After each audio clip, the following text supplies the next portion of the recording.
Hello, and welcome to our 8th day update. Second week finally started for our journey to Tier 2 Rathma with the SSF Druid. Let me hop in the game. So, I don't know who remembers how many map kills we had on day 7. I believe it was 102. Um, so, approximately 55 maps done on day number 8. And wow, what a grind fest this was absolutely intense. I'll kind of talk a little bit about what our strategy was during this day towards the end. But first of all, let me, as always, pull the video to show kind of like what drops, what goodies we got during the day. And yeah, okay, yeah, you can see it. And over here, while getting the altar event, we got a pair of Drax. Again, not the most important pair of gloves for us, but they can be nice on the merc. They can be nice just for other stuff. Yeah, sadly, not an impressive slam with replenished life. If you get attack speed, mana after each kill, faster cast rate, all of them are like fairly interesting. We also get a chance to buy Drax over here at Geeds. It gives us a Blood Fist. We don't really want the Blood Fist, so we just sell it back. There's a Carapace kind of waiting there that could be nice to get with 2 skills. Sadly, it rolls only 1, so we give it back to Geeds kindly and we move on. Yeah, the first Geeds is always like a scammer. Like it's very known fact about Geeds. We drop a unique ring over here at the River of Blood. And you'll see me hopping between a lot of different maps. Normally, I like to keep it the same map and just repeat the same map, so I have like the layout in my head. Yeah, it was just an Angel Ring. We will not be slamming those anymore, so we really don't need them. Unique Amulet also drops in the River of Blood. This is the Mime Oak, the insta drop to the ground amulet. So yeah, we've been hopping between very different maps because I wanted to kind of clear my map inventory just to kind of organize it and get rid of yellow maps that I'm not gonna invest in later. And you can see me speeding up. The reason I wanted to keep it on the same map is because we dropped a unique rank here and a unique amulet, and I believe shortly after we drop another one. So yeah, this is another unique amulet. Remember, duplicate uniques cannot drop in the same session, so that means it could never be a Mime Oak. This is a Crescent Moon. It's the first Crescent Moon we drop. Not super useful drop for us, but still nice to see. We drop another tier 3 map, the last one of course being the Czar Sanctum. This could be Warlords or Czars. There are some filters already tell you when it drops which one it is. Mine does not, but I'm enjoying the surprise, and this is a Czar Sanctum. The last one, it was a huge game changer for us. We found a lot of stuff there. This one rolled 6% to charms, so that's the maximum rolls. That's awesome. Drop also a Messer, that's like a little bit later in a different map. Rolls 246 ED, that's near perfect. That's really nice for a Messer. This kind of Messer, even if non-ethereal, could do quite a bit of damage. So we of course send it to the slam. And we're hoping for either EDIS or for 6 sockets. Both of them are like pretty good for us. EDIS slightly better, but just slightly, not like anything crazy. Let me go ahead and try to slam it. And it only rolls 4 sockets. Sadly, this is, I think, the third one that rolls 4 sockets at this point.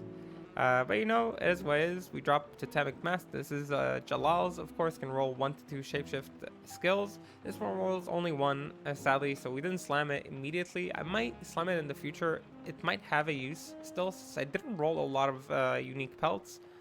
We have the Cerebus, of course, with the 4 skills. But we don't have a lot of options there, so Cerebus might be a solid option for us. And this is another rainbow facet. We're hoping for poison for a possible rabies build. Cold is also okay for an arc blast build. This is a fire one. Luckily, it's not a lightning one. I just want to note, we've gotten an insane amount of facets. I think we got more than 1 a day in total.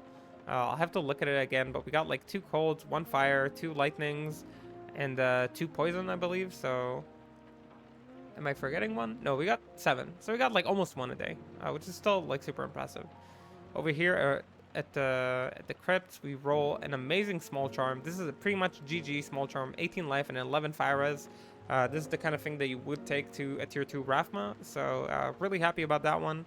Would definitely help us on our journey. Casual Malrune drops in the ruins. And again, hopping between different maps every time, like different map. Again, hopping to Tomb over here, dropping a unique amulet. And this one is going to be the Rising Sun. Again, rolling one skill. The last one also rolled one skill. This is a solid amulet to run on a Fire Druid. Not the best one necessarily, but definitely a good one. Venom Ward drops again. We always slam those if they have good max poison, because we want to get like an interesting diversity. And yes, this one rolled +1 to all skills. Again, keeping our diversity in terms of what armors we could wear, even though we have that amazing Guardian Angel waiting for us. Another unique ring hops in Horizon. Is a Carrying Wind, the first one we dropped during the SSF. I personally am not a big fan of them. It rolled pretty nicely in terms of stats, but mostly used by wind druids who like to meme with the twisters. More important drop is we dropped a 5 all-res small charm. First one that we dropped didn't have any adds, like not faster hit recovery or life, but still 5 all-res is something that I could definitely take to tier 2 Rathma. That's one of our first huge charms as well, alongside the fire one we just dropped. Our second Raven Lore, the first one of course we ended up breaking. This one rolled 25 all-res, so slightly better roll on that aspect. We will try to slam it. It's mostly used by Fire Druids. Sadly, we break it, so still no Fire Druid for us. But another Shapeshift skiller, so already 2 during this day. Kind of make Shapeshift Druid look more and more likely in the future. Here another unique amulet drops. This one is the Mars Kaleidoscope. We of course already have one and are using it. But if this one rolls max to all or plus skills or all res, all sorts of things could make it slightly better than ours or a lot better than ours. So we're definitely slamming it. And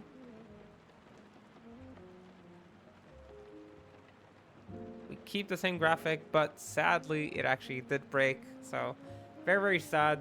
Rolled a lot of gold find for some reason. But very sad, the Mars did break. We have ours, so it's not the end of the world. Our 4th RX in 8 days drops. This one, of course, 14 FCR, not better than ours, but we'll try to slam it for something nice. Rolls only Coldra, so we're not too interested in it. Another IK Maul drops, and IK Maul, a very underrated weapon, can do a lot of damage. So we definitely try and slam it. Looking for 6 sockets mostly is the best slam, and we do get it. The crushing blow is a little low, but the enhanced damage to demons, and the damage to undead all rolled pretty nicely with above average rolls. So yeah, I was pretty happy about that one. It's one of the better weapons we've gotten so far. Over here, our last map boss of the day, Leoric, drops us a Hellslayer. Identical almost to the Hellslayer we dropped the day before, the Demon Road.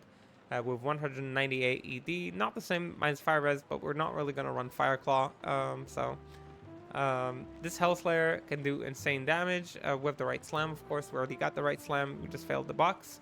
So I was kind of thinking about it, hoping we get maybe try again on the slam. Maybe we get another EDIS one. This one rolled 5 sockets, so slightly worse than the one that we already have, the 2-socketed one from day number 7.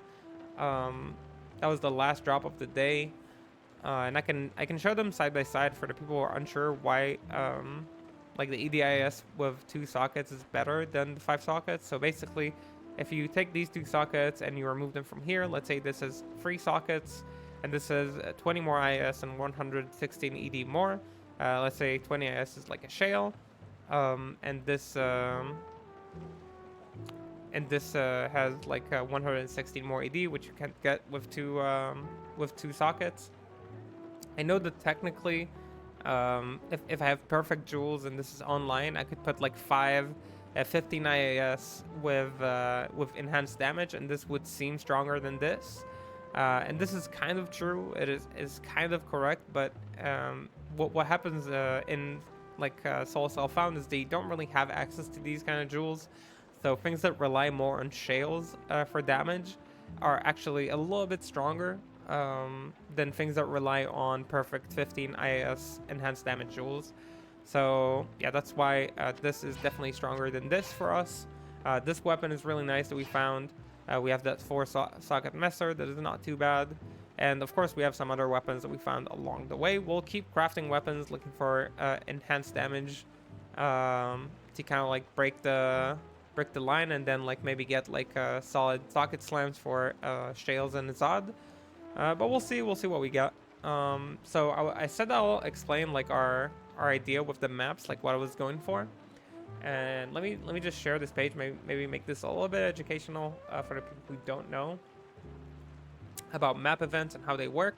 So basically, you can read here, map zones have a chance for a special series, for special enemies or objects to appear, blah, blah, blah, something, something, something, event message is sent. The chances are 33% for rare maps, that's like 1 in 3. 2/3 of that being 33% for magic maps, so about 1 in 5 to 22%, it's like slightly more than 1 in 5. And 1/3 of that being still rare maps, as far as I understand. For regular maps, that's 11% or about 1 in 10. So what I was thinking is I'll just make a bunch of rare maps. I won't slam them to save on Worldstone shards because I was starting to run low. And I'll just run them for events, and like maybe we get like Darkness that will give us more Worldstone shards. Maybe we get finally an Evil Beckons You from the Void event to have a chance at a Splinter. Newsflash or secret reveal. We did not get any Splinters. We didn't get any Mandolin events during the day. Sadly, we got a bunch of Horizons, which is the double map. It's the one we care about the least. We got a few Goblins. I think we got 1 Goblin, actually, through 55 maps or so. We got also 1 key event. And we got a 2 Geeds event that I showed the results of. They weren't too amazing. Catalyst shards, we also got once. We kept them for today, but I don't know when I'll use them. I'll just use them whenever. So yeah, I just thought like maybe if I speed up my mapping, so not like full clears like I was doing like on day 7, day 6. I just kind of like hop between like big packs, clear the bunch passively because kind of like it's mostly the merc doing the work there. So I was kind of like hopping around doing maps that I don't really like running fully. Unslammed, of course. You can see I saved up a bunch of Worldstone shards this way, and just clearing them. I didn't care which ones. I just used whatever was yellow to make kind of like this page a little bit more organized. And then I just bought a bunch of like Sacrum orbs and imbue, but didn't slam. Just to speed run, check for events, let's go over kind of like the map layout, kill the boss for PD and drops, and hop to the next one. That was kind of like the strat, the idea. You can tell me if you think it's a good idea. I think it was working pretty well during the day. I don't know what that was separated. I think it was working pretty well. We did get a lot of events, but yeah, hopefully the next day, like day number 8, day number 9 that we're heading into. I need to keep track of these things. So hopefully will fare better for us in terms of Splinters. Whenever I do get a Splinter, I think I'll immediately go kill Rathma the moment it happens. I think we're ready. I think we can definitely do like tier 0. I haven't done tier 0 in a while. It's been 4 or 5 months since I've done tier 0, so maybe I don't remember how difficult it is. I don't think it's very difficult, especially with like a shifter. They do already a lot of damage. So, and I'm like pretty high level, like you can do it in like level 80 already, so I'm pretty confident we'll do okay once we do drop the Splinter. And after we do get that, I'll start farming some pests to get a better Anilist that we could slam, like to get like maybe a 2-skill high-res Annie, because it's like another one of these points that I'm looking to upgrade in our gear. But in the meantime, like running maps like this gave us a ton of gems. At the end of the day, I think we had 50 plus gems from like, I don't know, like 20 maps or so. So like going at that speed also gave us more rerolls. We found like more skillers, not for summon druid, but for other classes for sure.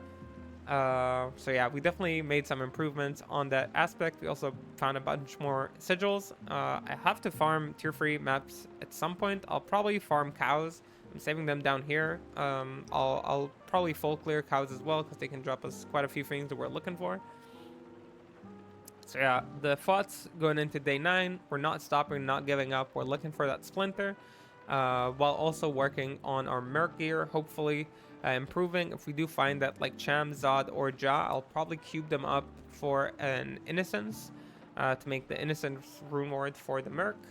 because I think it's gonna, again, just speed us up even more on our farming, and we have a lot more farming to do. So why not use that while we still don't have our weapon crafted?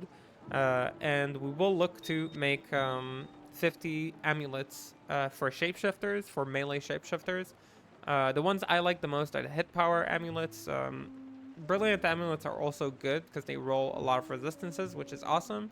But hit power, roll attack rating, and faster hit recovery, which are really nice to have on the shapeshifters. So that's what we're gonna go with. I'm also saving the diamonds for weapons, so might as well choose something else. And I chose the hit power amulets. I think this will serve us the best for Rathma. So we're gonna try and make like the things I'm looking for are PLR amulets with druid skills or shapeshifting skills.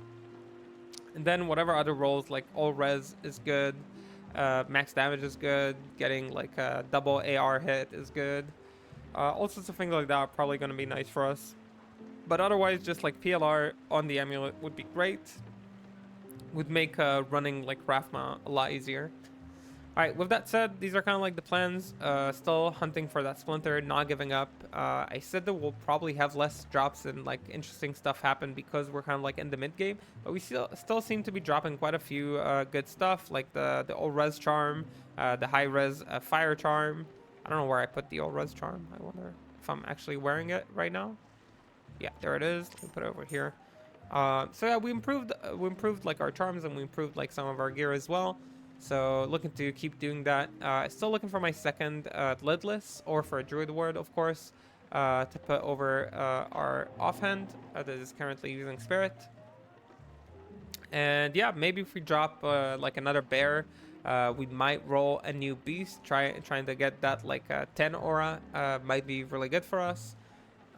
Maybe if we drop like a few other runes, like we got a low rune, we could cube up to something interesting. Like, we'll see what's like most likely, most possible.